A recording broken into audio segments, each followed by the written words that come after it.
আমরা উন্নয়ন কি হয়েছে মাননীয় মান্নান সাহেবের পক্ষ থেকে সেই উন্নয়নের ফিস দিয়েছেন। আমি অনুরোধ করব সদরুল ভাই, সুন্দর আলী সাহেব, এইটুকু আপনার টাইপ করে আরো যে উন্নয়নগুলো বাকি রয়েছে সদরুল ভাই, সেইগুলো টাইপ করে নৌকার যে লিফলেট, সেই লিফলেটের পাশাপাশি এই উন্নয়নের ফিসটুকু আমাদের গড়ে গড়ে দুয়ারে দুয়ারে পৌঁছে দিতে হবে।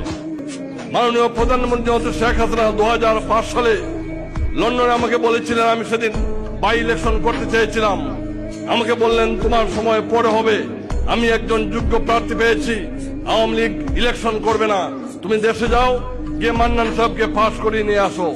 আজ থেকে 18 বছর আগে 2005 সালে আমরা সেদিন এসেছিলাম জনাব মান্নানকে নিয়ে।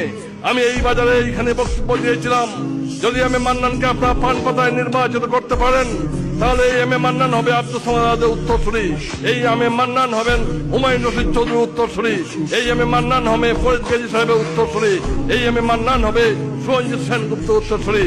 আমি গর্ব করে বলতে পারি এই রানীগঞ্জ ইউনিয়ন আওয়ামী লীগ, এই রানীগঞ্জবাসী, এই জগন্নাথপুরবাসী, এই শান্তিগঞ্জবাসী, আপনারা 2008 সালে এম এ মান্নানের নৌকা, 2014 সালে এম এ মান্নানের নৌকা, 2018 সালের বঙ্গবন্ধুর নৌকা, মাননীয় প্রধানমন্ত্রী শেখ হাসিনার নৌকা, এম এ মান্নানের নৌকাকে বিজয়ী করে আজকের যে প্রমাণ হয়েছে, আমরা সেদিন যে কথা বলেছিলাম আজকে এম এ মান্নান তার কথা রেখেছেন।